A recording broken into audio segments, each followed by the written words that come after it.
Praise Lord.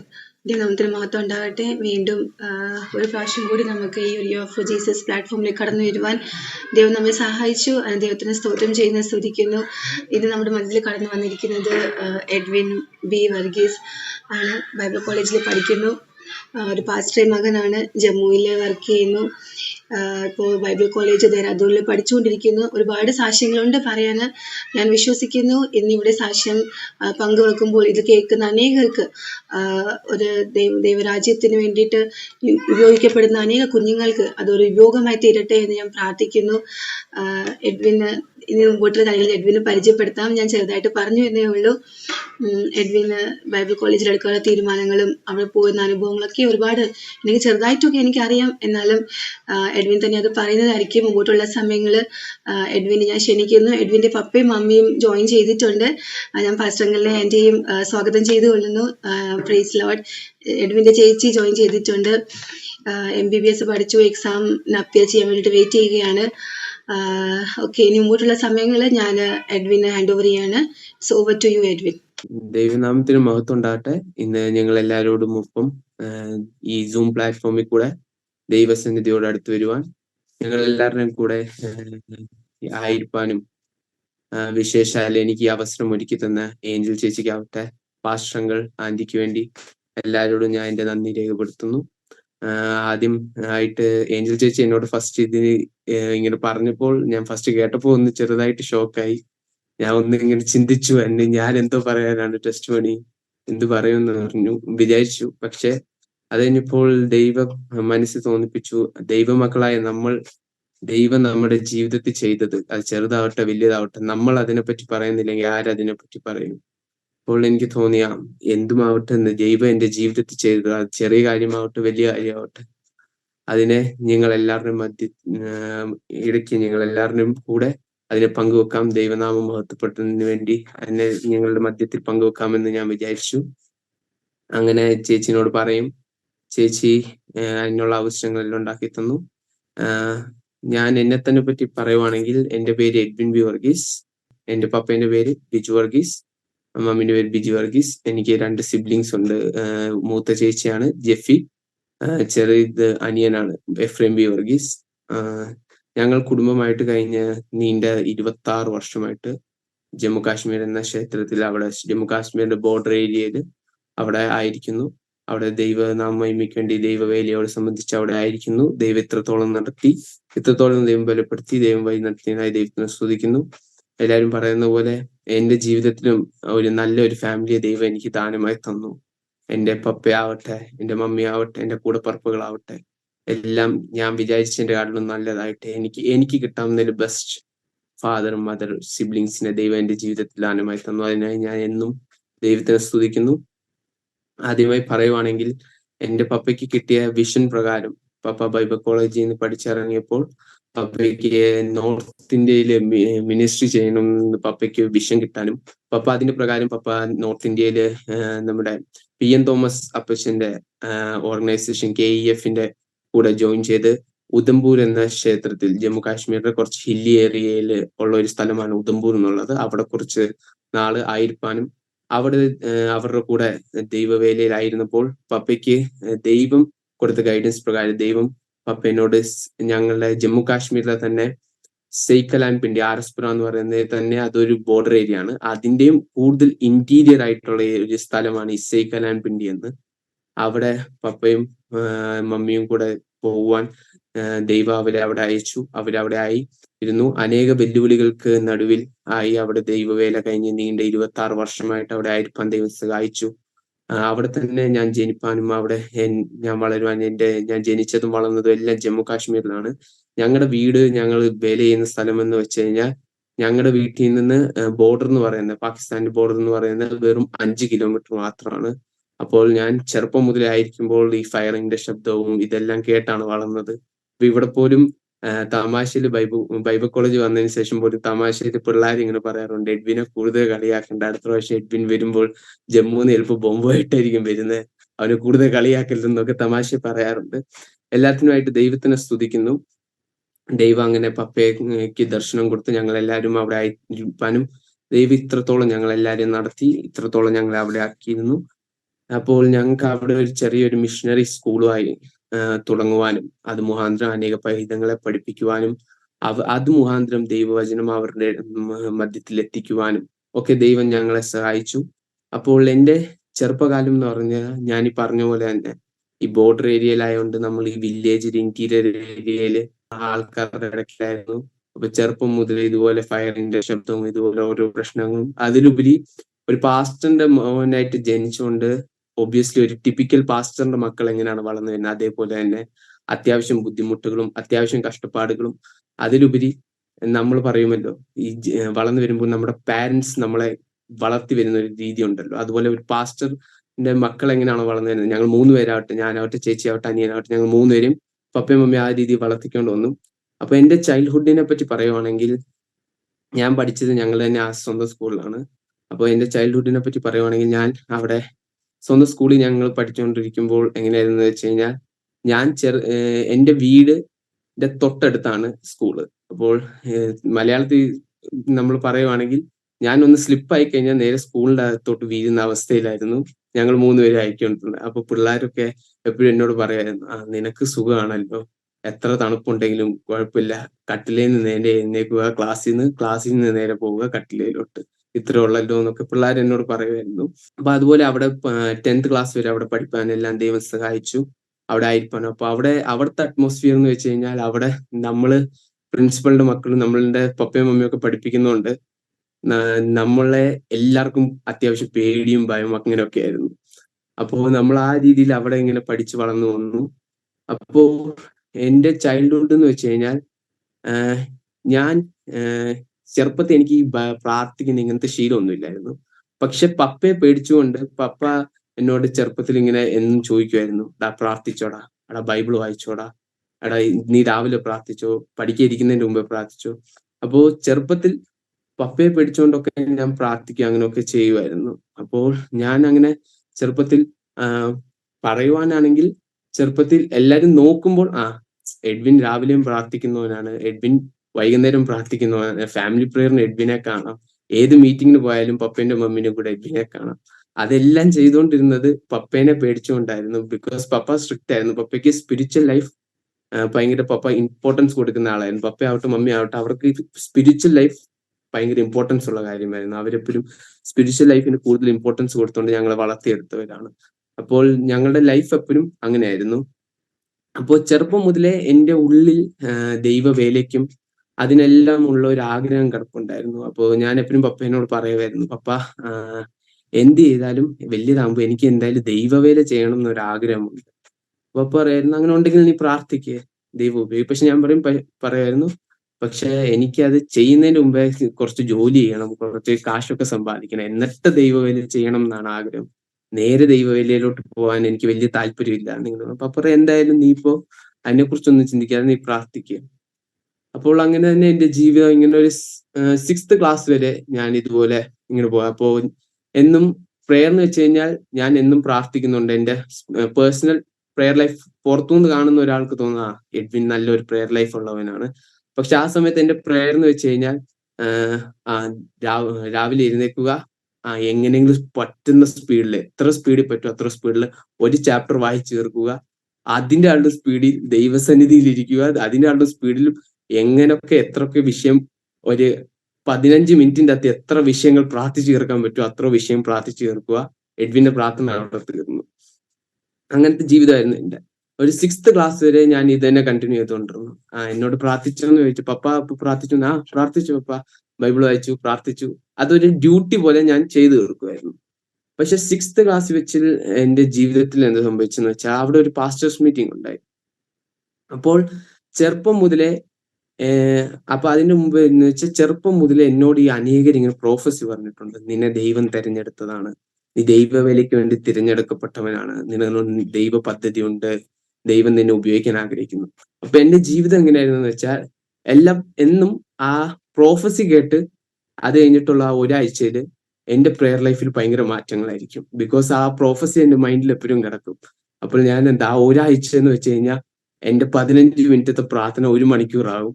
ഞാൻ കുത്തിയിരുന്ന് പ്രാർത്ഥിക്കും, ആ പ്രോഫസി ഓർത്ത് ദൈവം എന്നെ ഉപയോഗിക്കണം, എങ്ങനെയെങ്കിലും ഉപയോഗിക്കണം. അത് പറഞ്ഞുകൊണ്ട് ആ പ്രോഫസി വെച്ച് പ്രാർത്ഥിക്കും. പക്ഷെ ഒരാഴ്ച കഴിഞ്ഞ് കഴിയുമ്പോഴത്തേക്ക് ഇത് പയ്യെ 1 മണിക്കൂർ എന്നുള്ളത് പയ്യെ പയ്യെ കുറഞ്ഞ് വീണ്ടും 40 മിനിറ്റ് ആവും, അരമണിക്കൂറാവും, പിന്നെ വീണ്ടും 15 മിനിറ്റ്. അപ്പൊ ഇങ്ങനെ ഓരോ പ്രോഫസി ഞാൻ കേൾക്കും, വീണ്ടും ഇത് ഇങ്ങനെ ചുരുങ്ങി ഞാൻ പഴയ അവസ്ഥയിലോട്ട് പോയിക്കൊണ്ട്. പക്ഷെ അവിടെ ഞാൻ 6ാം ക്ലാസ്സിലായിരുന്നപ്പോൾ ഒരു പ്രെയർ മീറ്റിംഗ്, ഒരു പാസ്റ്റേഴ്സ് പ്രെയർ മീറ്റിംഗ്, അത് വിത്ത് ഫാമിലി ആയിരുന്നു. അതുകൊണ്ടായി. അപ്പൊ ഞാൻ അവിടെ ചെന്നു. ഞങ്ങൾ എല്ലാവരും ഇങ്ങനെയായിരുന്നു. പക്ഷെ ആ മീറ്റിംഗ് എന്ന് വെച്ച് കഴിഞ്ഞാൽ ഞാൻ ഇതുവരെ അനുഭവിക്കാത്ത ഒരു സ്പിരിച്വൽ ഒരു അറ്റ്മോസ്ഫിയർ എനിക്ക് അവിടെ അനുഭവിക്കാൻ കഴിഞ്ഞു. ഞാൻ അവിടെ ആയിരുന്നു. ഞാൻ ഇങ്ങനെ എല്ലാവരും പ്രാർത്ഥിക്കുക. അപ്പോൾ സ്റ്റാർട്ടിങ്ങിൽ ഞാനിങ്ങനെ പ്രാർത്ഥിച്ചുകൊണ്ട് ഞാൻ നോക്കുമ്പോൾ എന്റെ ചുറ്റും നിൽക്കുന്ന എല്ലാവരും കൈയടിക്കുന്നു. അപ്പൊ ഞാൻ പറഞ്ഞു, ഞാനൊരു പാസ്റ്ററുടെ മോൻ, കൈയടിക്കാതെ നമ്മൾ കൈയടിക്കാന്ന് പറഞ്ഞ് കൈയടിച്ചു തുടങ്ങി.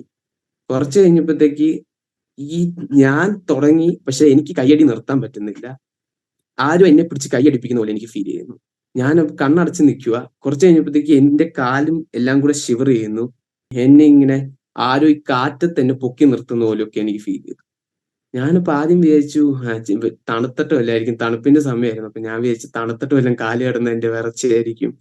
ഞാൻ വിട്ടു. അപ്പോഴാണ് ആ പാസ്റ്റർ എന്റെ തല വന്നിങ്ങനെ കൈ വെച്ചതും എനിക്ക് എന്തോ ഒരു വല്ലാത്ത ഭയങ്കര ഇതുവരെ ഞാൻ അനുഭവിക്കാത്ത ഒരു ശക്തി എന്റെ മുകളിലോട്ട് ഇങ്ങനെ ഇറങ്ങിയെന്നും, എനിക്ക് ഇതുവരെ ഞാൻ അനുഭവിക്കാത്ത രീതിയിലുള്ള ഒരു കാര്യങ്ങൾ ഞാൻ എന്റെ ജീവിതത്തിൽ അനുഭവിച്ചു.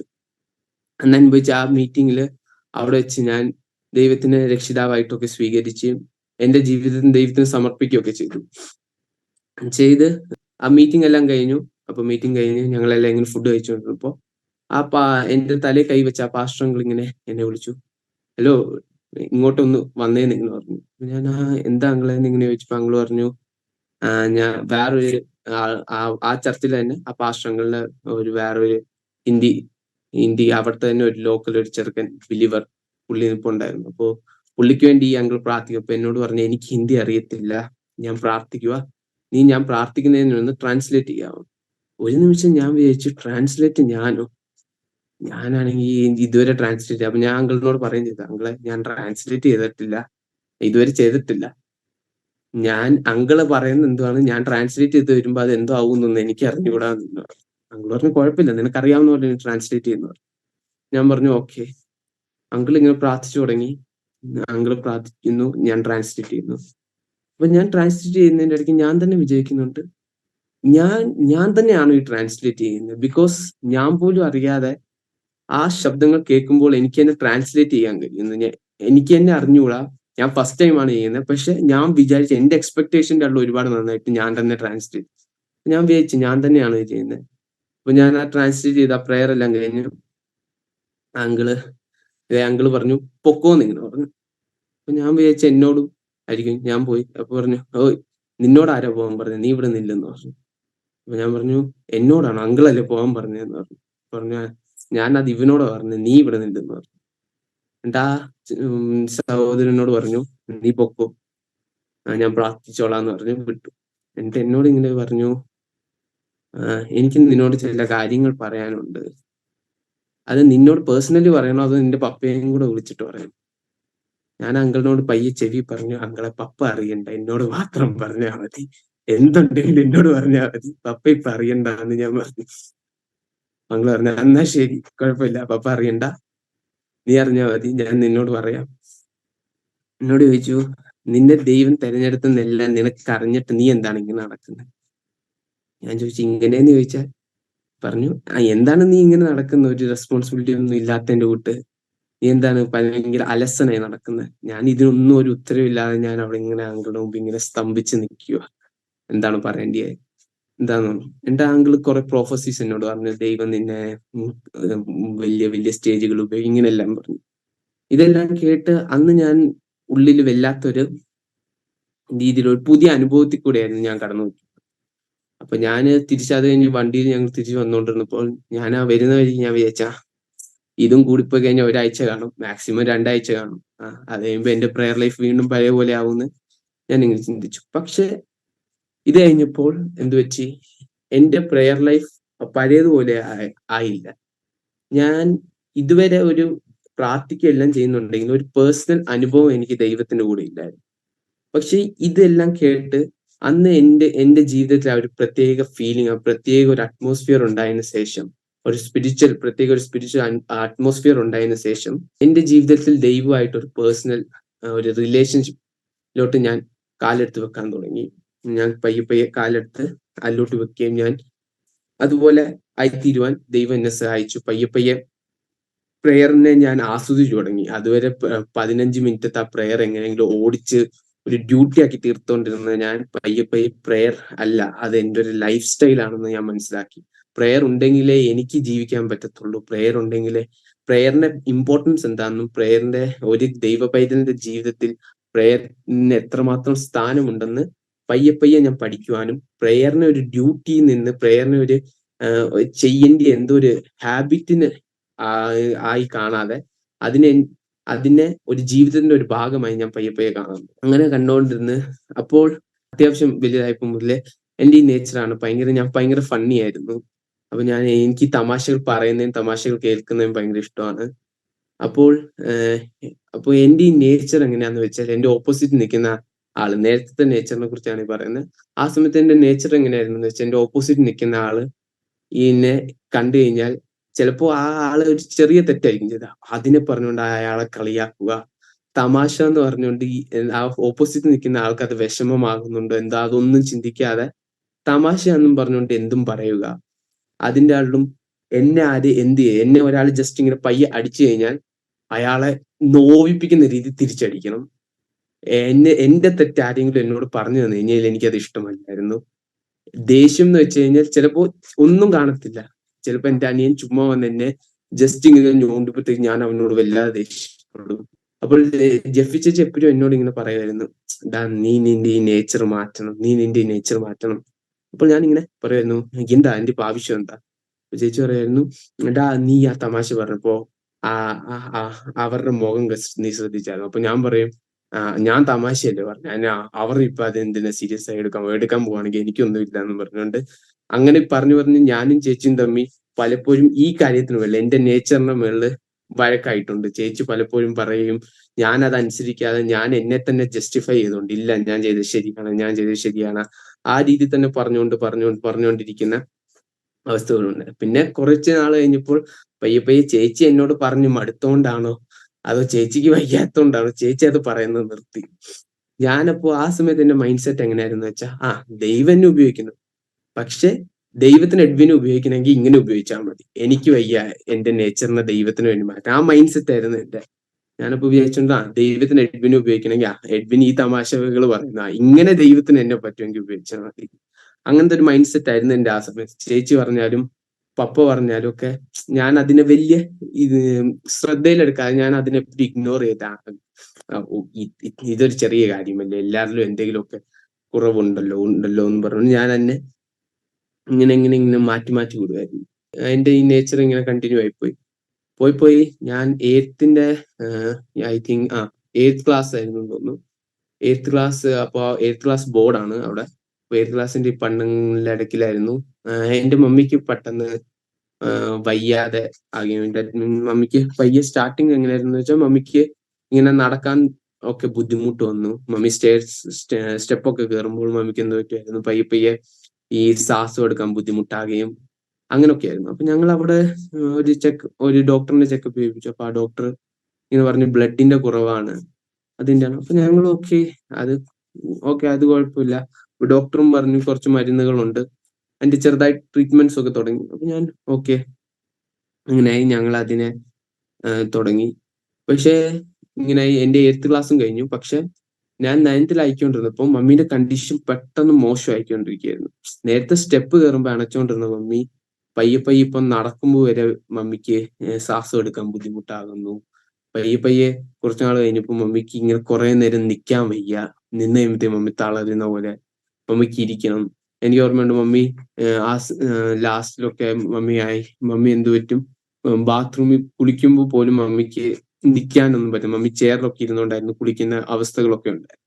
അപ്പൊ അങ്ങനെ വന്നപ്പോൾ മമ്മീന്റെ തന്നെ സിസ്റ്റർ അവിടെ ഉണ്ട്, ജമ്മു തന്നെ, കട്ര എന്ന് പറഞ്ഞ ഒരു സ്ഥലത്ത്, ഞങ്ങളുടെ വീടിൽ നിന്ന് ഒരു 70-80 കിലോമീറ്റർ ആണ് അവരുണ്ട്. അപ്പോൾ ഒരു ദിവസം അവരിങ്ങനെ പറഞ്ഞു അവരുടെ അവിടെ ഒരു പുതിയ ആശുപത്രി തുടങ്ങിയിട്ടുണ്ട്, ഒരു മൾട്ടി സ്പെഷ്യാലിറ്റി ഹോസ്പിറ്റൽ. അന്ന് ഒരു കാര്യം ചെയ്യും, അവിടെ നീ ചെക്കപ്പ് ചെയ്യിപ്പിച്ചിട്ട് പ്രത്യേകിച്ച് വ്യത്യാസമൊന്നും കാണുന്നില്ലല്ലോ എന്നൊരു കാര്യം ചെയ്യ്, നീ ഇങ്ങോട്ട് വാ, മമ്മീനോട് പറഞ്ഞു ഇങ്ങോട്ട് വാ, ഇവിടെ ചെക്കപ്പ് ചെയ്യിപ്പിക്കുക എന്ന് പറഞ്ഞു. അപ്പൊ ഞങ്ങൾ ഓക്കെ എന്ന് പറഞ്ഞു ഞങ്ങളെല്ലാം അങ്ങോട്ട് പോയി. അപ്പോ അവിടെ പോയി എന്നെയും മോനുവിനെയും ആ സമയത്ത് ചേച്ചി പുറത്ത് അവിടെ റഷ്യയില് MBBS പഠിക്കാൻ വേണ്ടി ചേച്ചി പോയായിരുന്നു. അപ്പൊ ഞാനും മോനും പപ്പയും മമ്മിയായിരുന്നു ഉണ്ടായിരുന്നത്.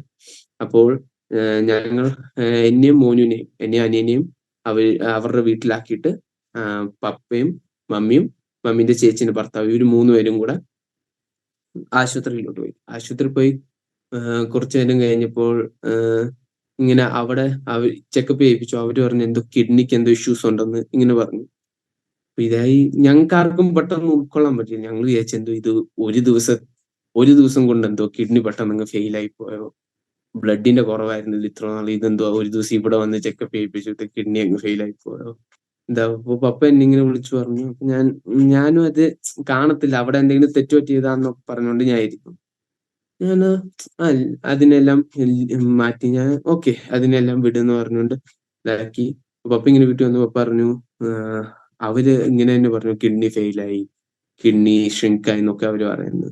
അപ്പോ ഞങ്ങള് അവരെല്ലാം പറഞ്ഞു ചിലപ്പോ ചുമ്മാ അവർക്ക് എന്തെങ്കിലും തെറ്റുപറ്റിപ്പോയതായിരിക്കും. അപ്പൊ ഞാനിങ്ങനെ മനസ്സിൽ ആ ഹോസ്പിറ്റലുകാരെ പ്രാകുന്നുണ്ട്. ഞാൻ മനസ്സിൽ അവരോട് പറയാം ഒരു പുതിയ ആശുപത്രി തുടങ്ങിയിരിക്കുന്നു, ഡോക്ടേഴ്സിനൊന്നും അറിഞ്ഞൂടാ, അവിടെ പണി ചെയ്യുന്നവർക്കും ഒന്നും അറിഞ്ഞൂടാ, പിന്നെ കിഡ്നി ഡിസീസ് ഒക്കെ ഒരു ദിവസം കൊണ്ടല്ലേ പൊട്ടിമുളയ്ക്കുന്നതെന്നൊക്കെ ഞാനിങ്ങനെ മനസ്സിൽ കൊണ്ടൊക്കെ ഞങ്ങളിങ്ങനെ പോയി. നെക്സ്റ്റ് ഡേ ഞങ്ങൾ വീട്ടിലെത്തി. അത് കഴിഞ്ഞിട്ട് ഞങ്ങൾ പോയി മമ്മിയെ ചെക്കപ്പ് ഒക്കെ ചെയ്യിപ്പിച്ചു. പപ്പയും മമ്മിയും കൂടെ ചെക്കപ്പിന് വേണ്ടി പോയി. അപ്പൊ ഞാനും അനിയനും വീട്ടിലായിരുന്നു. എല്ലാം കഴിഞ്ഞ് ഇവര് വൈകുന്നേരം ആയപ്പോ പപ്പയും മമ്മിയും വന്ന് കൂടെ മമ്മീന്റെ ചേച്ചിയും ഭർത്താവും അവരും ഫാമിലി ആയിട്ട് വന്നു. അപ്പൊ അവരിങ്ങനെ ഇരുന്നു. അപ്പൊ പപ്പ എന്നോട് ഇങ്ങനെ പറഞ്ഞു വലിയ കുഴപ്പമൊന്നും ഇല്ലടാ, മമ്മിക്ക് എന്തോ കിഡ്നിയിൽ ചെറിയ ഇഷ്യൂസേ ഉള്ളൂ, അത് വലിയ കുഴപ്പമൊന്നുമില്ല, കുറച്ച് നാള് ട്രീറ്റ്മെന്റ് കഴിയുമ്പോൾ മാറും. ഞാൻ ഓക്കെ പറഞ്ഞു. ഞാൻ അതിന് ലീവ് ചെയ്തു. ഇതായി രാത്രിത്തെ ഫുഡെല്ലാം കഴിഞ്ഞ് പപ്പ മമ്മീനോട് പറഞ്ഞു നീ രാവിലെ കഴിഞ്ഞിട്ട് പോയി കിടന്നോ, റെസ്റ്റ് എടുത്തോന്ന് പറഞ്ഞു മമ്മിയെ വിട്ടു. മമ്മി പോയി. കുറച്ച് കഴിഞ്ഞ് പപ്പ എന്നോട് പറഞ്ഞു ഒന്ന് പോയി നോക്കി മമ്മി ഉറങ്ങിയോന്ന്. അപ്പൊ ഞാൻ പോയി നോക്കി. ഞാൻ പറഞ്ഞു അപ്പ മമ്മി ഉറങ്ങി. അപ്പോൾ പപ്പ ഇങ്ങനെ പറഞ്ഞു എല്ലാരും ഒന്ന് ഇങ്ങോട്ട് വന്നേ ഇങ്ങനെ പറഞ്ഞു. പപ്പ പറഞ്ഞു ഞാൻ ആദ്യം വിചാരിച്ച വേറെ ആരോടും ഇത് പറയണ്ട, പിന്നെ ഞാൻ വിചാരിച്ച ആരോടും പറയാതിരുന്നാൽ ശരിയാവത്തില്ല, പക്ഷെ മമ്മി ഇപ്പൊ ഈ കാര്യം അറിയണ്ടെന്ന് പപ്പ എന്നോട് പറഞ്ഞു. ഞാനും അനിയനും മറ്റേ മമ്മീന്റെ ചേച്ചിയും ഭർത്താവ് അവരും ഉണ്ട്. അപ്പൊ ഞങ്ങൾ എല്ലാവരോടും ഇങ്ങനെ പപ്പ പറഞ്ഞു മമ്മീന്റെ കിഡ്നിക്ക് BP ഹൈ ആയിട്ട് അത് ഷ്രിങ്ക് ആയതാണ് എന്ന് ടെസ്റ്റ് ചെയ്തപ്പോ അങ്ങനെയാണ് മനസ്സിലായത്. ഡോക്ടേഴ്സ് പറയുന്ന ഇതിനൊരു നാച്ചുറൽ ആയിട്ട് ഇതൊരിക്കലും ഇനി ശരിയാവത്തില്ല. മെഡിക്കൽ സയൻസ് പ്രകാരം ഇതിന് ഇനി ഒറ്റ ഓപ്ഷൻ ഉള്ളൂ, ട്രാൻസ്പ്ലാന്റേഷൻ. അതേ ഉള്ളൂ ഓപ്ഷൻ. ടെമ്പററി ഓപ്ഷൻ ആയിട്ട് ഡയാലിസിസ് കുറച്ച് നാൾ കഴിയുമ്പോൾ സ്റ്റാർട്ട് ചെയ്യേണ്ടി വരും. അപ്പൊ അത് പെട്ടെന്ന് എനിക്കൊരു ഷോക്കായിരുന്നു. ഞാൻ ഒരിക്കലും എക്സ്പെക്ട് ചെയ്തിട്ടില്ല. ഞാൻ എന്റെ ജീവിതത്തിൽ ഒരിക്കലും എക്സ്പെക്ട് ചെയ്തിട്ടില്ല ഞങ്ങൾ 5 പേർക്ക് ആർക്കെങ്കിലും ഇങ്ങനെ വരുമെന്ന്. ഞാൻ ഒരിക്കലും എക്സ്പെക്ട് ചെയ്ത്. അത് കഴിഞ്ഞ് ഞങ്ങൾ എല്ലാവരും കിടന്നു. ഞാൻ കട്ടിലെ കിടന്നിട്ട് എനിക്കാണെങ്കിൽ കണ്ണടയ്ക്കുമ്പോൾ മമ്മീന്റെ ഫേസ് ഓർമ്മ വരുന്നു, ഉറങ്ങാൻ പറ്റുന്നില്ല എല്ലായി. അപ്പൊ നെക്സ്റ്റ് ഡേ എക്സാം സമയം ആയിരുന്നു. അപ്പൊ ഞാനും അനിയനും ഒക്കെ രാവിലെ പഠിക്കാൻ കഴിഞ്ഞിട്ട് അപ്പൊ ഞാൻ രാവിലെ കഴിഞ്ഞിട്ട് ബൈബിൾ വായിക്കാൻ വേണ്ടി ഇങ്ങനെ ഇരുന്നു. ബൈബിള് തുറന്നതും എനിക്ക് മമ്മീന്റെ ഫേസ് ഓർമ്മ വരുന്നു. എന്നിട്ട് പപ്പ ഈ പറഞ്ഞ ആ ഒരു കാര്യം മാത്രം എന്റെ ചെവിയിൽ ഇങ്ങനെ മുഴുങ്ങിക്കൊണ്ടിരിക്കുന്നു. ഡോക്ടേഴ്സ് പറഞ്ഞു ഇതിനൊരു സൊല്യൂഷൻ ഇല്ല, ട്രാൻസ്പ്ലാന്റേഷൻ മാത്രമേ സൊല്യൂഷൻ ഉള്ളൂ, ഇതിനൊരു ക്യൂർ ഇല്ലെന്ന് അവർ പറയുന്നു. ഇതേ കാര്യം എന്റെ ചെവിയിൽ ഇങ്ങനെ മുഴുങ്ങിക്കൊണ്ടിരിക്കും. ഞാൻ ബൈബിൾ വായിക്കാൻ നോക്കിയിട്ട് പറ്റുന്നില്ല. ഞാൻ ഒരു വിധത്തിൽ ബൈബിൾ വായിച്ചു. ഞാൻ ബൈബിൾ അടച്ചു വെച്ചു. അത് കഴിഞ്ഞിട്ട് ഞാൻ വിചാരിച്ചു ഓക്കെ എനിവേ പ്രാർത്ഥിക്കാന്ന് വിചാരിച്ചു. പ്രാർത്ഥിക്കാൻ കണ്ണടച്ചത് മമ്മീന്റെ ഫേസ് മുമ്പ് വരുന്നു. ഞാൻ പ്രാർത്ഥിക്കാൻ ശ്രമിച്ചിട്ട് ഒരു വിധത്തിൽ ശ്രമിച്ചിട്ടും പറ്റുന്നില്ല. ഞാൻ എന്തൊക്കെയോ പ്രാർത്ഥിച്ചേച്ച് ഞാൻ എന്റെ പ്രാർത്ഥന നിർത്തിയിട്ട് ഞാൻ വിചാരിച്ചു എന്നാ ശരി കോപ്പിയെങ്കിലും തുറന്നിരിക്കുമ്പോൾ ആ ടെസ്റ്റ് ഉണ്ട്, ടെസ്റ്റിലോട്ടെങ്കിലും എന്റെ മൈൻഡ് ഡൈവേർട്ട് ആവുന്ന. ഞാൻ കോപ്പി തുറന്നിട്ടും എനിക്ക് ഇതേ സെയിം അനുഭവം. മമ്മീന്റെ ഫേസ് ഓർമ്മ വരുന്നു. പപ്പ ഈ പറഞ്ഞ കാര്യങ്ങളെല്ലാം എന്റെ മൈൻഡിൽ ഇങ്ങനെ ഓടിക്കൊണ്ടിരിക്കും. എന്തുകൊണ്ട് ഇത് സംഭവിച്ചു, എന്താണ് ഇത് വന്നത്, ഇങ്ങനെയെല്ലാം എന്റെ മൈൻഡിൽ ഇത് വന്നുകൊണ്ടിരിക്കുന്നു. അപ്പോൾ ഇങ്ങനെയായി. ഇത് വന്നത് ഞാൻ ഒരുമാതിരി ഡിപ്രഷൻ മതലബ് വല്ലാത്തൊരവസ്ഥയിലോട്ട് ഇതായിപ്പോയി. പക്ഷെ അതിൽ നിന്നെല്ലാം ദൈവം കരകയറുവാൻ ഞങ്ങളെല്ലാവരും ദൈവം സഹായിച്ചു. ദൈവം ഇത്രത്തോളം ബലപ്പെടുത്തിയതിനായി ദൈവത്തിന് സ്തുതിക്കുന്നു. അപ്പോൾ എൻ്റെ ഈ ചെറുപ്പം മുതലേ എൻ്റെ ആഗ്രഹങ്ങളായിരുന്നു എനിക്ക് നല്ല പാട്ടുകാരനാവണം, നല്ലപോലെ പാട്ട് പാടണം, അങ്ങനെയൊക്കെ ആഗ്രഹങ്ങളുണ്ട്. പക്ഷെ എനിക്ക് ഒരു നല്ല ശബ്ദം ഇല്ലായിരുന്നു. അപ്പോൾ ആ സമയത്ത് ഈ പ്രോഗ്രാംസ് ഒക്കെ നടക്കുമ്പോൾ ഞാൻ സ്റ്റേജിൽ കയറിയാലും എനിക്ക് മൈക്ക് കിട്ടത്തില്ലായിരുന്നു, മൈക്ക് എനിക്ക് തരുത്തില്ലായിരുന്നു. അപ്പോൾ പിന്നെ പലരും എന്നോട് വന്ന് പറഞ്ഞിട്ടുണ്ട്, നിന്റെ ശബ്ദം കേൾക്കാൻ ഒരു രസമില്ല, നിന്റെ ശബ്ദത്തിന് ഒരു ഹാർഷ്നെസ് ഉണ്ട്, ഒരു കരകരപ്പുണ്ട്, അങ്ങനെയൊക്കെ പറഞ്ഞു. അപ്പൊ പലപ്പോഴും ഞാൻ ഇത് കേട്ടിട്ട് അവരുടെ മുമ്പിൽ ഞാൻ ജസ്റ്റ് ചിരിച്ച് ഇഗ്നോർ ചെയ്ത് വരുന്ന പോലെ ഞാൻ കാണിക്കും. പക്ഷെ പലപ്പോഴും ചേച്ചി അവിടെ ആയിരിക്കുമ്പോൾ ഞാൻ പല കാര്യങ്ങളും പപ്പനോടും മമ്മീനോടും ഷെയർ ചെയ്യുന്നതിന്റെ ആളും കൂടുതൽ ചേച്ചീനോട് ഷെയർ ചെയ്യുമായിരുന്നു. അത് ഫോണിൽ കൂടെ ആവട്ടെ, ഞാൻ പോയി റൂമിൽ പോയിരുന്നിട്ട് ചേച്ചീനോട് ഞാൻ ഇങ്ങനെ കുറെ നേരം സംസാരിക്കുമായിരുന്നു. അപ്പോ ഇങ്ങനെ പല പ്രാവശ്യം ചേച്ചീനോട് ഇത് പറഞ്ഞ് ഞാൻ കരഞ്ഞിട്ട്, അപ്പൊ എല്ലാം ചേച്ചി എന്നോട് പറയണ്ട, ദൈവം നിന്നെ ഉയർത്തും, ദൈവം നിന്നെ ഉയർത്തും.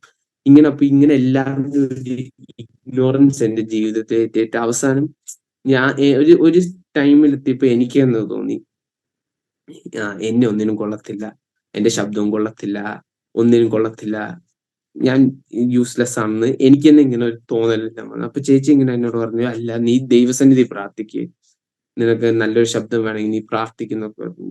ഇതായി. അപ്പൊ ചേച്ചി ഇങ്ങനെ പറഞ്ഞു, ഞാൻ ഓക്കെ ചേച്ചി പറയുന്നില്ല, നീ ഇതും കൂടെ ഒന്ന് പരീക്ഷിച്ച് നോക്കാന്ന് പറഞ്ഞുകൊണ്ട് ഞാൻ ഇതും ഇങ്ങനെ ട്രൈ ചെയ്ത് നോക്കി. ഞാൻ ഇതിനുവേണ്ടി പ്രാർത്ഥിക്കുന്നു. പെട്ടെന്ന് വിത്തിൻ മന്ത്സ് എന്റെ ഈ ശബ്ദത്തിൽ ഞാൻ പോലും അറിയാതെ തന്നെ ഒരു മാറ്റങ്ങൾ സംഭവിക്കുന്നു. എനിക്ക് അത്യാവശ്യം ഒരു നല്ല ശബ്ദം ദൈവം തന്നു, നല്ല പാട്ട്. അതുവരെ എനിക്ക് മൈക്ക് തരാത്തവർ, ഇല്ലെങ്കിൽ എന്റെ ശബ്ദം കേൾക്കുമ്പോൾ മഹാ ബോറാണ്, കൊള്ളാത്തവരാന്ന് പറഞ്ഞ് പെട്ടെന്ന് അവരെല്ലാം വരുന്നു, എന്നോട് പറയുന്നു എന്റെ ശബ്ദം നല്ലതാണ്, എന്റെ ശബ്ദം കേൾക്കാൻ കൊള്ളാം എന്നൊക്കെ എന്നോട് പറയും. അപ്പൊ അതെല്ലാം കേട്ടപ്പോ എനിക്ക് ഭയങ്കര സന്തോഷമായി. ദൈവം എന്റെ ശബ്ദത്തിൽ മാറ്റം കൊണ്ട്, ദൈവം എന്റെ പ്രാർത്ഥന കേൾക്കുന്നുണ്ടെന്ന് ഒക്കെ എനിക്ക് തോന്നി തുടങ്ങി. അപ്പൊ ഇങ്ങനെയെല്ലായി ഞാൻ ദൈവസന്നിധിയിൽ ഇങ്ങനെ പ്രാർത്ഥിക്കുകയൊക്കെ ചെയ്തു. അപ്പോ ഞാൻ ചെറുപ്പം മുതലേ എനിക്കും അനിയനും ഒക്കെ എങ്ങനെയായിരുന്നു വെച്ചാൽ, ഞങ്ങൾക്ക് ചെറുപ്പം മുതലേ ഈ ഭയങ്കര വണ്ടിപ്രാന്തന്മാരായിരുന്നു ഞാനും അനിയനും. എന്ന് വെച്ച് കഴിഞ്ഞാൽ ഞങ്ങൾക്ക് ഈ വണ്ടി ഇപ്പോഴും ആവട്ടെ, ഞാനും അനിയനും ഞങ്ങൾക്ക് ഈ വണ്ടി കണ്ടു കഴിഞ്ഞാൽ അതെന്താണ്, വണ്ടി എങ്ങനെയാണ്, വണ്ടി മൊത്തം നോക്കണം. ഞാനും അനിയനും ചെറുപ്പം മുതലേ വണ്ടിപ്രാന്തന്മാരായുണ്ട്. അപ്പോ ആ ഒരു ആഗ്രഹം കൊണ്ടായിരിക്കും ചെറുപ്പം മുതലേ എന്റെ മനസ്സിൽ ഇങ്ങനെ ഒരു ആഗ്രഹം ഉണ്ടായിരുന്നു, എനിക്കൊരു ഓട്ടോമൊബൈൽ എഞ്ചിനീയർ ആവണം, വണ്ടിയെ പറ്റി പഠിക്കുന്ന ഒരു ആളാവണം, വണ്ടികളുടെ ഫങ്ഷനിങ്, വണ്ടികളുടെ അതിനെ എങ്ങനെയാണ് ഉണ്ടാക്കുന്നത്, അതിനെപ്പറ്റി എല്ലാം പഠിക്കുന്ന ഒരു ഓട്ടോമൊബൈൽ എഞ്ചിനീയർ ആവണമെന്ന് ഒരു ഭയങ്കര ആഗ്രഹമുണ്ട്. അപ്പോൾ ഇതിന്റെ ഇടയ്ക്ക് മമ്മീന്റെ കണ്ടീഷൻ വേഴ്സ് ആയി പോയിക്കൊണ്ടിരുന്നു. അപ്പൊ ഇടയ്ക്ക് ഞാൻ 10th ക്ലാസ്സിലായിരുന്നു, മമ്മീന്റെ കണ്ടീഷൻ വല്ലാതെ മോശമായി. അപ്പൊ ആ സമയത്ത് കോവിഡ് ഒക്കെ നടക്കുക. പെട്ടെന്ന് മമ്മി ഈ അർജന്റായിട്ട് നാട്ടിലോട്ട് കൊണ്ടുപോകേണ്ടി വന്നു. അപ്പോൾ ഞങ്ങൾ എല്ലാവരും ഫാമിലി ആയിട്ട് ഞങ്ങൾ നാട്ടിലോട്ട് പോയി. അപ്പൊ നാട്ടിൽ പോയി ഇവിടെ ഞങ്ങൾ ഫാസ്റ്റിംഗ് പ്രയർ ഒക്കെ വെച്ചു. അപ്പൊ ഇങ്ങനെ ആ സമയത്ത് ഞാൻ 10th ഇങ്ങനെ ദൈവം മുമ്പോട്ട് എന്റെ ഒരു സൈഡിൽ ഒരു ചെറിയ ആഗ്രഹമുണ്ട്, ദൈവവേലയ്ക്ക് വേണ്ടി ഇറങ്ങണം. പക്ഷെ ഒരു സൈഡിൽ വലിയൊരു ആഗ്രഹമുണ്ട്, ഓട്ടോമൊബൈൽ എഞ്ചിനീയറിംഗ് പഠിക്കണം, അതിനു വേണ്ടി പോകണം, അത് പഠിക്കണം. അപ്പോ അതൊരു ആഗ്രഹം എങ്ങനെയായിരുന്നു വെച്ചാൽ, അത് പഠിച്ച് പപ്പയും മമ്മി ഇത്ര നാളായിട്ട് ദൈവവേലയിലായി, അതിന്റെ സ്ട്രഗിൾസും ബുദ്ധിമുട്ടും എല്ലാം അനുഭവിക്കുന്നു. അപ്പൊ അവരെ കുറച്ച് ഫിനാൻഷ്യലി സപ്പോർട്ട് ചെയ്യണം, സ്വന്തം കാലിൽ നിൽക്കണം, കുറച്ച് സമ്പാദിക്കണം, അങ്ങനത്തെ ആഗ്രഹങ്ങളൊക്കെ ആയിരുന്നു. അപ്പൊ ഞാനത് ആ ആഗ്രഹങ്ങളെല്ലാം ഉണ്ടായിട്ടും പക്ഷെ എന്റെ മൈൻഡിൽ ഒരു വലിയ കൺഫ്യൂഷൻ ഉണ്ടായിരുന്നു. ഇങ്ങനെ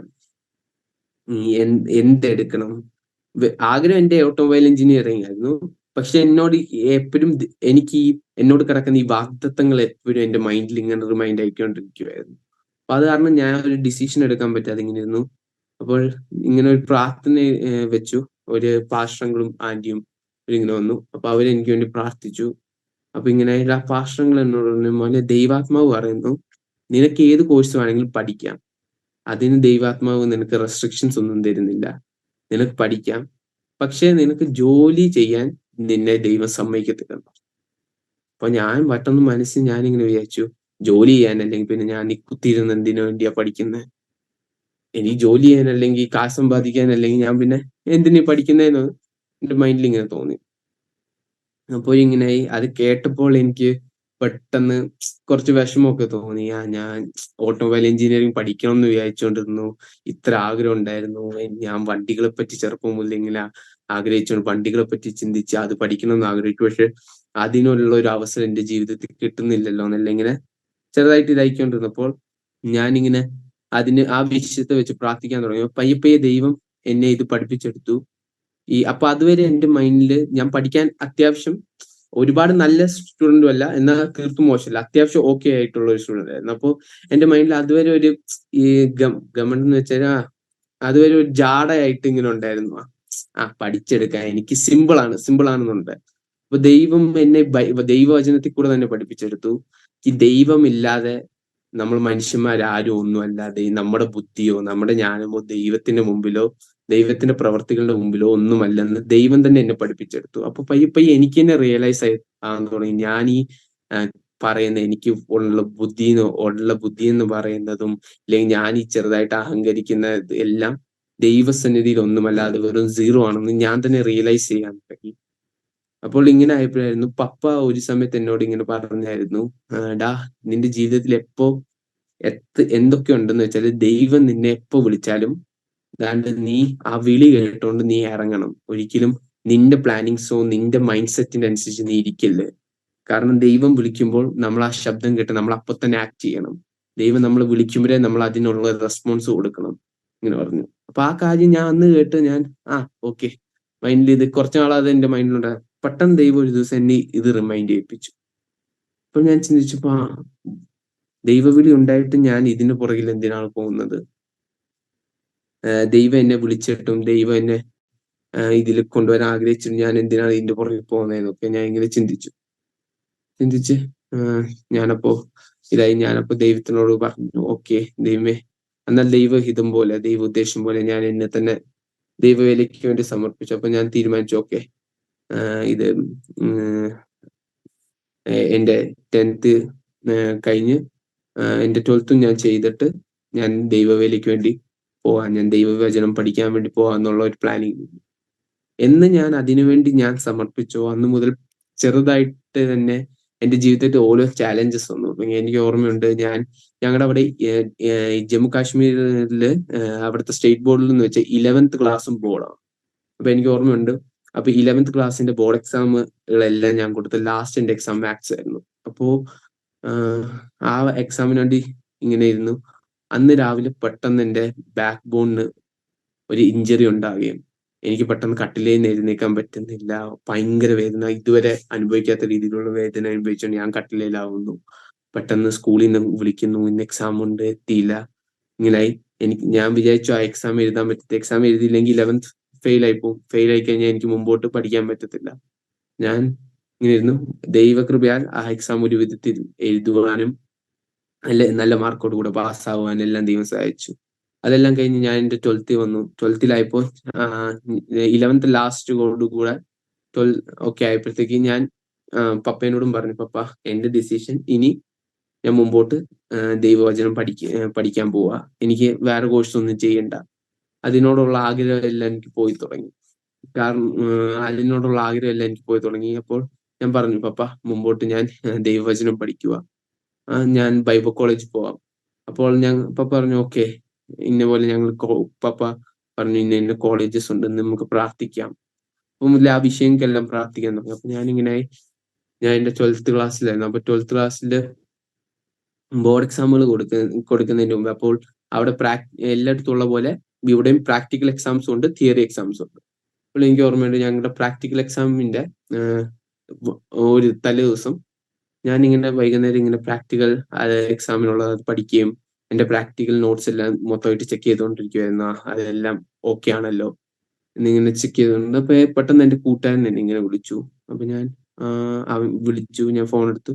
ഞാൻ ഇങ്ങനെ സംസാരിച്ചു, നാളത്തേക്ക് എന്തൊക്കെയാണ് പഠിക്കേണ്ടത്, എന്താണ് ഏതാണ് എങ്ങനെയാണ് എല്ലാം ഇങ്ങനെ സംസാരിച്ചെല്ലാം കഴിഞ്ഞാൽ ഓക്കെ നാളെ കാണാമെന്ന് പറഞ്ഞു. ഞാൻ പറഞ്ഞു ഓക്കെ നാളെ കാണാം എന്ന് പറഞ്ഞു. ഞാനും ഫോൺ കട്ട് ചെയ്തതും ചേച്ചി എന്നെ ഇങ്ങനെ വിളിച്ചു. ചേച്ചി എന്റെ ഫോണിൽ എന്തോ തമാശ എന്തോ കണ്ട് ചേച്ചി പറഞ്ഞിട്ടാ ഇതൊന്ന് നോക്കിക്കേടാന്ന് പറഞ്ഞു വിളിച്ചു. ഞാൻ പോയി എന്താണ് ചേച്ചി കാണിക്കുന്ന പറഞ്ഞു. ഞാൻ അത് കാണിച്ചു. ചേച്ചി ചിരിച്ചു. ഞാൻ അതിങ്ങനെ കയ്യിലെടുത്തോണ്ട് ഞാനും അതിങ്ങനെ കണ്ട് ചിരിച്ചു തുടങ്ങി. ചിരിച്ച് പയ്യെ എന്റെ ഈ ലാഫ്റ്റർ എനിക്ക് തന്നെ കൺട്രോൾ ചെയ്യാൻ പറ്റുന്നില്ല. ഇത് വല്ലാത്ത രീതിയിൽ ഞാനിങ്ങനെ ഒരുമാതിരി വാവിട്ട് നമ്മൾ ചിരിക്കാന്ന് പറയുന്ന പോലെ ഞാൻ വലിയ വായില് ചിരിക്കുന്നു. ഇത് കണ്ടോണ്ട് ചേച്ചി ഫോൺ എന്റെ കയ്യിൽ തന്നോട്ട് ഒന്നിങ്ങനെ നീങ്ങിയായിരുന്നു. അപ്പൊ ചേച്ചി എന്നോട് തിരിച്ചു, നീ എന്തിനാ ആ തമാശക്ക് ഇത്രോ ഇങ്ങനെ ചിരിക്കുന്നത്, നിനക്ക് എന്ത് പറ്റിയെന്ന് എന്നോട് ചോദിച്ചു. പെട്ടെന്ന് എന്റെ തല ഞാൻ കറങ്ങാൻ തുടങ്ങുന്നു. ഞാൻ കട്ടിലോട്ട് നേരെ അങ്ങ് വീണു. വീണ്ടും ഞാൻ അവിടെ കിടന്നുകൊണ്ട് ഞാൻ ചേച്ചിനോട്, ചേച്ചി എനിക്ക് എന്റെ ചിരി കൺട്രോൾ ചെയ്യാൻ പറ്റുന്നില്ല. ഇത്ര എനിക്ക് ഓർമ്മയുള്ളൂ. അത് കഴിഞ്ഞിട്ട് എന്റെ ബോധം പോയി. അത് കഴിഞ്ഞ് ഞാൻ കുറച്ച് കഴിഞ്ഞ് ഞാൻ കണ്ണു തുറക്കുമ്പോൾ ഞാൻ കാണുന്നത്, അപ്പൊ പപ്പയും മമ്മിയും അന്ന് ഡയാലിസിസ് ഉണ്ട്. അപ്പൊ അവര് അതിനുവേണ്ടി പോയി. അപ്പൊ വീട്ടിൽ ഞാന് ഇപ്പൊ നമ്മുടെ കൂടെ തന്നെ ഞാൻ കൂടെ വർക്ക് ചെയ്യുന്ന ഒരു ഫാമിലി അങ്കിളുമാണ്. അപ്പൊ ഞാൻ കണ്ണു തുറക്കും, എന്റെ ചുറ്റിലും നിൽക്കുന്നു, എന്റെ അടുത്തിരുന്ന് എന്നെ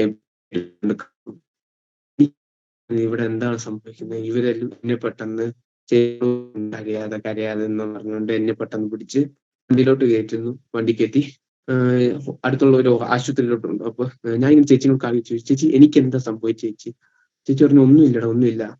അപ്പോൾ എനിക്ക് ശരീരത്തിൽ മൊത്തം ഫീൽ ആവുന്നുണ്ട്. ഞാൻ ഈ കാലെടുത്ത് വെക്കുമ്പോഴല്ലേ എന്റെ ഓരോ മസിലില് എനിക്ക് വേദന അറിയാനുണ്ട്. എന്റെ ശരീരത്തിൽ തല മുതൽ കാല് വരെ ഓരോ മസിൽ ഞാൻ ഒന്ന് മൂവ് ചെയ്യുമ്പോഴത്തേക്ക് എനിക്ക് ഒരുമാതിരി ഞാൻ ഫുള്ളി കംപ്ലീറ്റ് ടയേർഡായി, ഞാൻ എക്സോസ്റ്റഡ് ആയി. എന്റെ ഓരോ മസിലിലും എനിക്ക് ഒരുമാതിരി വല്ലാത്ത പെയിനും ഒരു വല്ലാത്ത ഇതുപോലെ എനിക്ക് ഫീൽ ചെയ്തു. അപ്പൊ ഞാൻ ചേച്ചിനോട് പറഞ്ഞു, ഇല്ല ചേച്ചി, എന്തോ എനിക്ക് സംഭവിച്ചിട്ടുണ്ട്. അപ്പൊ ചേച്ചി പറഞ്ഞു, ഒന്നുമില്ല, ഒന്നുമില്ല, നിനക്ക് തോന്നുന്നതായിരിക്കും, ജസ്റ്റ് നിനക്കൊരു തലകറക്കം വന്നതേ ഉള്ളൂ, ചിലപ്പോ ക്ഷീണത്തിന്റെ ആയിരിക്കും നിങ്ങള്. പക്ഷെ ഞാൻ പറഞ്ഞു, അതിന്റെ അല്ല, എന്തോ ഉണ്ട് ഇങ്ങനെ പറഞ്ഞു. അപ്പൊ ചേച്ചി എന്നോട് ഒന്നുമില്ല, ഒന്നുമില്ല നിങ്ങൾ പറഞ്ഞു. ആശുപത്രി കൊണ്ട് ഇങ്ങനെയായി. ചേച്ചി ഡോക്ടറിനോട് ഇങ്ങനെ പറഞ്ഞു, ഇന്നപോലെ ഇതായി.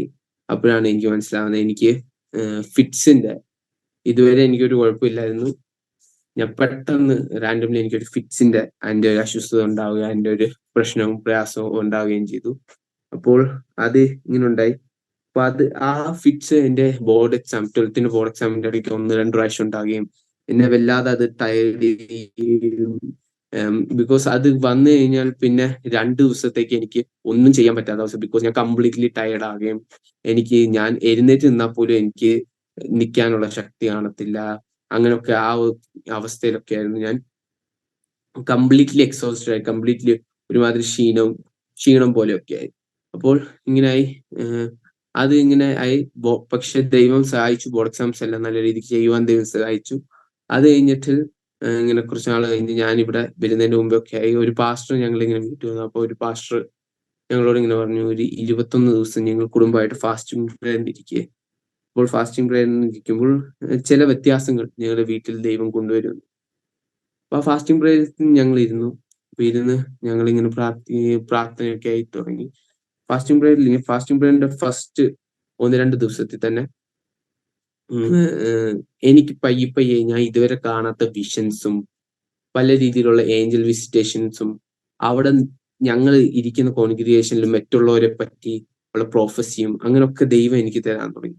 സ്റ്റാർട്ടിങ്ങിൽ ഞാൻ വിചാരിച്ച എന്റെ തോന്നല എന്ന് പറഞ്ഞ് ഞാൻ ഇഗ്നോർ ചെയ്യും. പക്ഷെ ഒരു കണ്ടത് തന്നെ ദൈവം പിന്നെയും കാണിക്കും. അപ്പൊ ഞാൻ പപ്പേനോട് പറയും, പപ്പ എന്നോട് അത് എന്താണ് എങ്ങനെയാണെന്നൊക്കെ എനിക്ക് എക്സ്പ്ലെയിൻ ചെയ്ത് തരും, എല്ലാം ചെയ്യും. അപ്പോൾ ഇങ്ങനായി ഞാൻ സ്വപ്നത്തിൽ പോലും കാണാത്ത പല വരങ്ങൾ ദൈവം എനിക്ക് തന്നു. അതൊരിക്കലും ഞാൻ ഇവിടെ ഷെയർ ചെയ്യുന്നത് ഒരിക്കലും എനിക്കെന്തോ വലിയത് കിട്ടി, ദൈവം എന്നെ വലിയവനാക്കിയെന്നല്ല. ദൈവം എന്നെ എങ്ങനെ ഉയർത്തി, ദൈവം നമ്മളെ എങ്ങനെ ഉയർത്തുന്നതെന്നുള്ളതിന്റെ ഒരു എക്സാമ്പിൾ ആയിട്ട് ഞാൻ അത് പറയുന്നതേ ഉള്ളൂ. അപ്പോൾ ദൈവം ഞാൻ വിചാരിക്കാത്ത കാര്യങ്ങളെല്ലാം എനിക്ക് തന്നു. അപ്പൊ ഇതെല്ലാം കിട്ടി ഞാൻ ഇങ്ങനെ ഭയങ്കര സന്തോഷത്തിലായിരുന്നു. അപ്പൊ ഒരു ദിവസം ദൈവം എന്നോട് ചോദിച്ചു, ആദ്യം ഫാസ്റ്റിംഗ് പ്രേയറിന്റെ ഇങ്ങനെ എത്രാമത്തെ ദിവസമാണ് ഞാൻ കറക്റ്റ് ഓർക്കുന്നില്ല, അതിന്റെ ഇടയ്ക്ക് തന്നെ ദൈവം എന്നോട് ചോദിച്ചു, എഡ്വിൻ എന്റെ നേച്ചർ എന്തുവാടാ? ഞാൻ പറഞ്ഞു, ദൈവത്തിന് അറിയാലോ എന്റെ നേച്ചർ എങ്ങനെയാണ്, ദൈവത്തിന് അറിയാത്തതായിട്ടൊന്നുമില്ലല്ലോ. ദൈവം അപ്പൊ എന്നോട് ചോദിച്ചു, നീ ആറിന്റെ സ്വരൂപത്തിലാണ് സൃഷ്ടിക്കപ്പെട്ട? പറഞ്ഞു, ദൈവത്തിന്റെ. നീ ഇപ്പോ എന്റെ വേലയ്ക്ക് വേണ്ടി ഇറങ്ങുമ്പോൾ നീ ആരെയാ റോൾ മോഡലാക്കി വെക്കാൻ പോകുന്നത്? ഞാൻ പറഞ്ഞു, ദൈവത്തിന്. ഒബ്വിയസ്ലി ഞാൻ ദൈവത്തിന്റെ വേലയ്ക്കാണല്ലോ പോകുന്നത്, അപ്പൊ ദൈവത്തിനാണല്ലോ ഞാൻ റോൾ മോഡലാക്കി വെക്കാം. പറഞ്ഞു, അപ്പൊ എന്റെ സ്വഭാവം ഇതുവരെ പഠിച്ചതെന്ന് നിനക്ക് എന്താണ്, ബൈബിളിൽ നിന്നൊക്കെ എന്താണ് മനസ്സിലായത്? ഞാൻ എങ്ങനത്തെ ഒരാളായിരുന്നു ഈ ഭൂമിയിൽ? ഞാൻ എന്നെ അടിക്കുന്നവനെ തിരിച്ചടിക്കുന്നവനായിരുന്നു. ഞാൻ എന്നെ എന്തെങ്കിലും ചെയ്യുന്നവനെ തിരിച്ച് ചെയ്യും, ഭയങ്കര ദേഷ്യമുള്ള മനുഷ്യനായിരുന്നു, വേറൊരാൾ കളിയാക്കുന്ന മനുഷ്യനായിരുന്നു നിങ്ങൾ ചോദിച്ചു. അപ്പോൾ എനിക്ക് പെട്ടെന്ന് ഇങ്ങനെ, അല്ലല്ലോ. അപ്പോൾ ദൈവാത്മാവ് പറഞ്ഞു, അല്ല, എന്റെ സ്വഭാവം അങ്ങനെയൊന്നുമല്ല. നീ എന്നെ പറ്റി തന്നെ പഠിക്കുവാണെങ്കിൽ നിനക്ക് എന്റെ നേച്ചറിനെ കുറിച്ച് നല്ലപോലെ മനസ്സിലാവും. പിന്നെ നീ എന്താണ് ഇങ്ങനെ ബിഹേവ് ചെയ്യുന്നത്? നിനക്ക് നിന്റെ നേച്ചറിൽ വ്യത്യാസമുണ്ട്. നീ എന്നെ ഫോളോ ചെയ്യുവാണെങ്കിൽ നീ എന്നെ പോലെ ആവും. അപ്പൊ ഞാൻ ദൈവത്തിനോട് പറഞ്ഞു, ദൈവമേ, ഈ ലോകത്തിൽ ഇംപെർഫെക്റ്റ് ആയിട്ടുള്ള എല്ലാവരും ഇല്ലേ? ദൈവം പറഞ്ഞു, അത് ഞാൻ സമ്മതിക്കുന്നു. പക്ഷെ നീ ഇപ്പോ ഈ ലോകക്കാരെ അല്ലല്ലോ നോക്കുന്നത്, നീ എന്നെയല്ലേ നോക്കുന്നത്. അപ്പൊ നിനക്ക് നിന്നെ തന്നെ എത്ര പെർഫെക്റ്റ് ആകാൻ പറ്റും, നിനക്ക് എന്നെ പോലെ എത്ര ആവാൻ പറ്റും അത്ര ആവാനല്ലേ നീ ശ്രമിക്കേണ്ടേ. പക്ഷെ നീ അതല്ലല്ലോ ശ്രമിക്കുന്നത്. നീ നിന്റെ തന്നെ സ്വഭാവത്തിന് ഞാൻ ഇങ്ങനാണ്, എന്നെ പറ്റുവാണെങ്കിൽ ഇങ്ങനെ വെച്ചാൽ മതി, എന്നെ പറ്റുവാണെങ്കിൽ ഇങ്ങനെ മതി, അതാണ് ഇതാണ്, നീ അങ്ങനെ അങ്ങനെ പറയൂ, നീ ആ ചിന്തകളിലല്ലേ ഇരിക്കുന്നത്. അത് പെട്ടെന്ന് എനിക്ക് ഫീലായി. ഞാൻ തന്നെ ആ പ്രെയർ കഴിഞ്ഞപ്പോൾ ഞാൻ തന്നെ ഇരുന്ന് ചിന്തിക്കാൻ തുടങ്ങി. ശരിയാണല്ലോ, ഇതേ കാര്യം തന്നെയാണല്ലോ അനേക നാളുകളായിട്ട് ചേച്ചി എന്നോട് പറയുന്നത്. ഇതേ കാര്യങ്ങൾ ചേച്ചിയും പപ്പയും എല്ലാവരും പറഞ്ഞിട്ടും ഞാൻ ഇഗ്നോർ ചെയ്തു. പക്ഷെ ദൈവാത്മാവ് എന്നോട് ഇടപെട്ടപ്പോൾ എനിക്ക് തോന്നി. അപ്പൊ ഞാൻ പെട്ടെന്ന് തന്നെ ഞാൻ പോലും അറിയാതെ എന്റെ നേച്ചർ പെട്ടെന്ന് വ്യത്യാസം വരുന്നു. പെട്ടെന്ന് എനിക്ക് ആ ദേഷ്യം വരുന്ന നേച്ചർ എല്ലാം എന്നിൽ നിന്ന് തന്നെത്താൻ അത് മാറിപ്പോകുന്നു. ആരെങ്കിലും എന്നെ എന്തെങ്കിലും മറ്റേത് ആരെങ്കിലും ഒരാൾ എന്നെ പയ്യെ അടിക്കോ ഇല്ലെങ്കിൽ ഒന്ന് തുറിച്ചു നോക്കിയാൽ പോലും ഞാനും തിരിച്ച് അതേപോലെ അതേ ദേഷ്യത്തിൽ തുറിച്ചു നോക്കും. പക്ഷെ ആ നേച്ചറിൽ എല്ലാം ഒരു മാറ്റം വന്നു. അപ്പൊ ഇങ്ങനെ മാറ്റം വന്ന് ചേച്ചിയും അനിയനും ഞങ്ങളുടെ അവിടെ കൂടെ ഉള്ള വേറെ പിള്ളേർ അവരൊക്കെ പറഞ്ഞു, നിനക്ക് എന്താടാ പറ്റിയേ, നിനക്ക് എന്ത് പറ്റി, നിന്റെ നേച്ചറിൽ പെട്ടെന്ന് വ്യത്യാസം വന്നല്ലോ. അപ്പൊ ഞാൻ അവരോടെല്ലാം ഇന്ന പോലെ പറഞ്ഞു. അപ്പൊ അത് കഴിഞ്ഞ് എനിക്ക് ഓർമ്മയുണ്ട്. അപ്പൊ നേരത്തെ എന്റെ അനിയൻ എന്നെ ഇങ്ങനെ എന്തിനെങ്കിലും ജസ്റ്റ് ഇങ്ങനെ തങ്കുകയും എന്നെ ജസ്റ്റ് ഇങ്ങനെ നുള്ള വല്ലതും ചെയ്താലും ഞാൻ അവന് നല്ലപോലെ നുള്ളുമായിരുന്നു. അപ്പൊ ഇത് കഴിഞ്ഞപ്പോ അവൻ എന്നെ നുള്ളൊക്കെ ചെയ്യുമ്പോൾ ഞാൻ ഇങ്ങനെ അവനെ നോക്കി ചിരിച്ചിട്ട് അതങ്ങ് വിടുമായിരുന്നു. അപ്പൊ അങ്ങനെ ആയിട്ട് എനിക്ക് ഓർമ്മയുണ്ട്, അവൻ ഇടയ്ക്കിടയ്ക്ക് എന്നെ വന്ന് ഇങ്ങനെ ഒരുപാട് നുള്ളൊക്കെ ചെയ്യുമ്പോൾ ഞാനിങ്ങനെ എഴുന്നേക്കുമ്പോ ഞാൻ പറയും, കർത്താവ് പറഞ്ഞതാ, അടങ്ങിയിരിക്കുന്ന ഇങ്ങനെ. അപ്പൊ ഞാൻ പറഞ്ഞ ഓക്കെ എന്ന് പറഞ്ഞ് ഞാൻ ഇങ്ങനെ വിടുക. എന്നിൽ തന്നെ പെട്ടെന്ന് വല്ലാത്തൊരു ചേഞ്ച് എനിക്ക് തന്നെ അത് മനസ്സിലാകുക. എന്റെ വീട്ടുകാർക്കും എന്റെ ചുറ്റുമുള്ളവർ എല്ലാരും പറഞ്ഞു, നിന്നിൽ വല്ലാത്തൊരു വ്യത്യാസം ഉണ്ടായിരുന്നു. എന്റെ ആ മറ്റേത് ഒരാൾ എന്നോട് എന്ത് പറഞ്ഞാലും അവരോട് തിരിച്ച് ഒന്ന് പറഞ്ഞാൽ 10 തിരിച്ചു പറയണം, അങ്ങനത്തെ നേച്ചറായിരുന്നു. പക്ഷെ അതെല്ലാം ചില ദൈവാത്മാവ് എന്നെ പഠിപ്പിച്ചു. ഉത്തരം കൊടുക്കാത്ത റിപ്ലൈ കൊടുക്കാത്തതിനാണെങ്കിൽ മിണ്ടായിരിക്കാനൊക്കെ ദൈവം എന്നെ പഠിപ്പിച്ചു. എന്റെ നേച്ചറിൽ മൊത്തമായിട്ട് ദൈവം വ്യത്യാസം കൊണ്ടുവന്നു. അങ്ങനെ ഈ ബൈബിൾ കോളേജിൽ പോകുന്നതിന് മുമ്പേ തന്നെ എന്റെ നേച്ചറിൽ ദൈവം ചില മാറ്റങ്ങളും എന്നിൽ തന്നെ പൂർണ്ണമായിട്ട് മാറ്റങ്ങളും എന്റെ പ്രെയർ ലൈഫിലായിട്ട് എല്ലാത്തിലും ആ ഒരു 21 ഡേയ്സിന് ഫാസ്റ്റിംഗ് പ്രെയർ കഴിഞ്ഞപ്പോൾ, ഇതിന്റെ മുമ്പ് ഉണ്ടായിരുന്ന എഡ്വിൻ അല്ലായിരുന്നു ഇത് കഴിഞ്ഞപ്പോൾ ഉണ്ടായിരുന്നത്.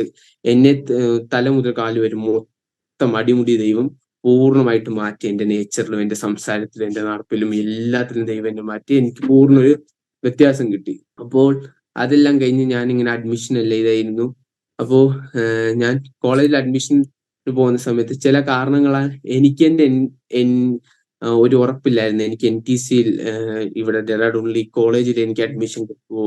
ചില കാരണങ്ങളാൽ ഞാൻ തന്നെ ഇങ്ങനെ മൈൻഡിൽ ഭയങ്കര ഡൗട്ട്ഫുൾ ആയിരുന്നു, എനിക്ക് അഡ്മിഷൻ കിട്ടുമോ, ഞാൻ അവിടെ പോയ എന്താവും, ഞങ്ങൾ ഫൈനാൻഷ്യൽ സ്ട്രഗിൾ ആയിരുന്നുകൊണ്ട് ഞാൻ സ്കോളർഷിപ്പ് കിട്ടുമോ, പഠിക്കാൻ പറ്റുമോ എന്താന്ന് ഞാൻ ഒന്നും അറിയാതെ. എനിക്ക് ഇപ്പൊ ഒരു ഓർമ്മയുണ്ട്, ഞാൻ ഇറങ്ങുന്നതിന്റെ തലേ ദിവസം പോലും ഞാൻ ദൈവത്തിനോട് ചോദിച്ചു, ദൈവമേ, ഞാൻ ഇപ്പോ ഇവിടുന്ന് എല്ലാം പാക്ക് ചെയ്ത് പോകുന്നു, ഇപ്പോ പോകുന്ന പോലെ തന്നെ എനിക്ക് പോകുന്ന അതേ സ്പീഡിൽ അവിടെ നിന്ന് അഡ്മിഷൻ കിട്ടാതെ ഇതെല്ലാം പാക്ക് ചെയ്തുകൊണ്ട് തിരിച്ചു വരേണ്ടി വരുമോ.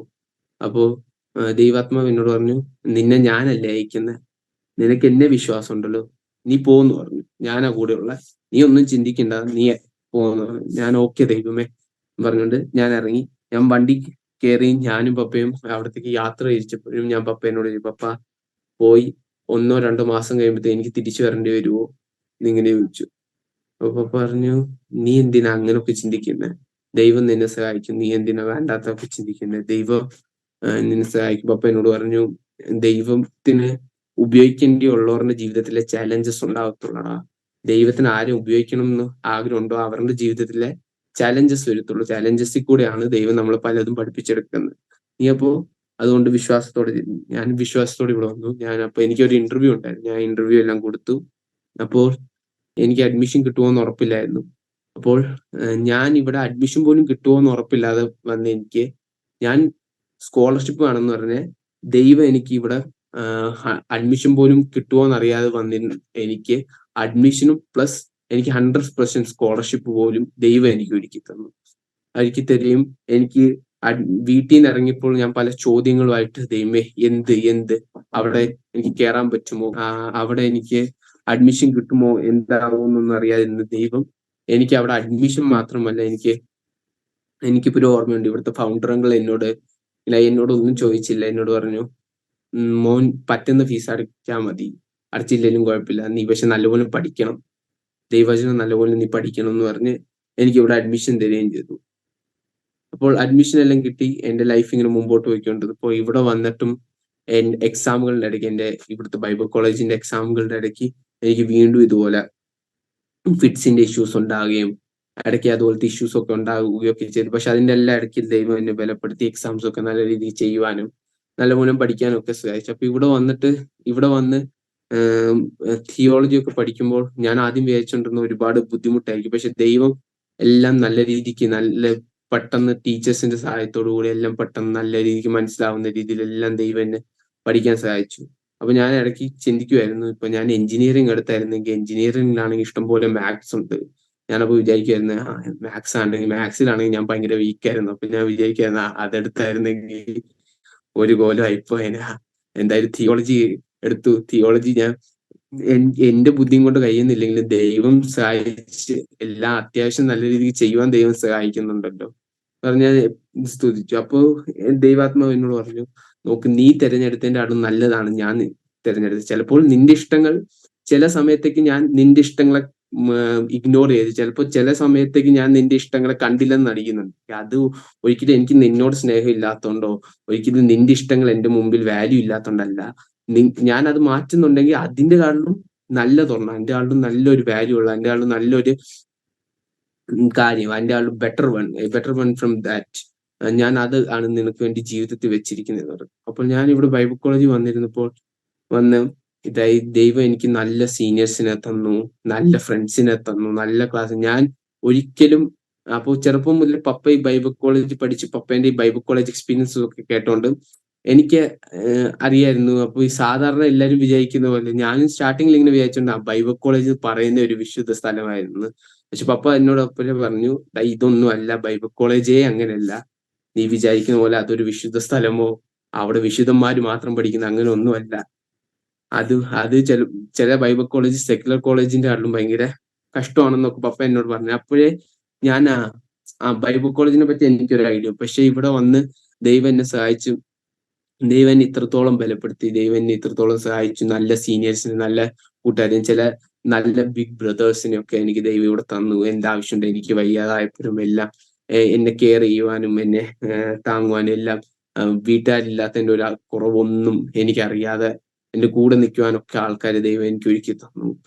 അപ്പോൾ ദൈവം എന്നെ എല്ലാ മേഖലയിലും ദൈവം സഹായിച്ചു. അപ്പോ ഇന്ന് ഞാൻ എന്റെ അനുഭവത്തിൽ കൂടെ, എന്റെ ടെസ്റ്റിമണി കൂടെ ഞാൻ ഇതാണ് പറയാൻ ആഗ്രഹിക്കുന്നത്. പലപ്പോഴും ചിലപ്പോൾ ലോകത്തിൽ നമ്മൾ യൂസ്ലെസ് ആയി തീർന്നേക്കാം.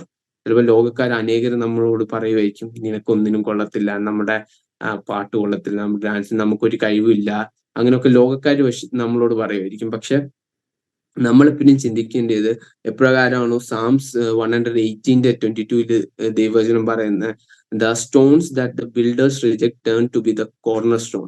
അതുപോലെ ദൈവം ഈ ലോകത്തിന് എന്തൊന്നാണോ ഈ ലോകത്തിന് വേണ്ടാത്ത, ലോകം എന്തിനാണോ തുച്ഛമെന്ന് ആണെന്ന് പറഞ്ഞ്, ലോകം എന്തിനാണോ വാല്യൂ ഇല്ല എന്ന് പറഞ്ഞ് എടുത്തു കളയുന്നത്, അതിനെയാണ് ദൈവം എപ്പോഴും ദൈവത്തിന് ആവശ്യമുള്ളത്. നമ്മള് ഈ ലോകം എന്തിനാണോ വേണ്ട, ലോകം എന്തിനാണ് വേസ്റ്റ് എന്ന് പറയുന്നത്, ലോകം എന്തിനാണ് യൂസ്, ചിലപ്പോൾ ഒരു സമയമാകുമ്പോൾ നമുക്ക് നമ്മളോട് തന്നെ തോന്നിയേക്കാം, യെസ് ഐ ആം യൂസ്ലെസ്. ചിലപ്പോൾ നമ്മൾ തന്നെ സംഭവിക്കുക, എനിക്കൊരു കഴിവില്ല. പക്ഷെ ഈ ലോകക്കാരന് മുമ്പിൽ, ഇതിപ്പോ നമ്മൾ ബൈബിളിലുള്ള ആരുടെ ജീവിതം എടുത്താലും, മോസസിന്റെ ജീവിതം എടുത്താലും, ഡാനിയലിന്റെ ജീവിതം എടുത്താലും, ജോഷുവിന്റെ ജീവിതം എടുത്താലും, ജോസഫിന്റെ ജീവിതം എടുത്താലും, ആരുടെ ജീവിതം എടുത്താലും അവരാരും ലോകക്കാരുടെ മുമ്പിൽ അവരാരുമല്ലായിരുന്നു. പക്ഷെ അവരിൽ നിന്നെല്ലാം ദൈവത്തിന് വലിയത് ചെയ്യാനുണ്ട്. പക്ഷെ നമ്മുടെ ജീവിതത്തിൽ ചെറുപ്പക്കാരാകുമ്പോൾ ചിലപ്പോൾ നമ്മുടെ ജീവിതത്തിൽ പല സിറ്റുവേഷൻസ് വരുമ്പോൾ നമുക്ക് പലയിടത്ത് ഇഗ്നോറൻസ് ഫീൽ ചെയ്യേണ്ടി വരും. പല ആൾക്കാരെ നമ്മൾ ഇഗ്നോർ ചെയ്യുമായിരിക്കും. പല ലോകക്കാർ പറയും, you are useful for nothing, നമ്മൾ ഒന്നിനും കൊള്ളാത്തവരാണെന്നൊക്കെ നമ്മളോട് പറയുമായിരിക്കും. പക്ഷെ അപ്പോഴെല്ലാം നമ്മൾ വിചാരിക്കേണ്ടത്, ഈ ലോകത്തിന് എന്തിനാണോ വേണ്ടാത്ത അതിനെയാണ് ദൈവത്തിന് ആവശ്യമുള്ളത്. നമ്മളെക്കാട്ടിലും കഴിവുള്ളവരും നമ്മളെക്കാട്ടിലും ബുദ്ധിയുള്ളവരും എല്ലാം ഈ ലോകത്തുണ്ടായിട്ട് ദൈവം നമ്മളെ ഇപ്പോ ദൈവവചനത്തിൽ തന്നെ പറയുന്നത് God chose the weakest to shame the strongest, God choose the poor to shame the richest. അതുപോലെ തന്നെ ദൈവം നമ്മളെ തിരഞ്ഞെടുത്തത് ദൈവത്തിന് വേണ്ടിയതും നമ്മളെപ്പോലെ ഈ ലോകത്തിന് യൂസ്ലെസ് ആയിട്ടുള്ളവരെയാണ് ദൈവത്തിന് വേണ്ടി. ദൈവം അതുപോലെയുള്ളവരെയാണ് ഉപയോഗിക്കാൻ ആഗ്രഹിക്കുന്നത്.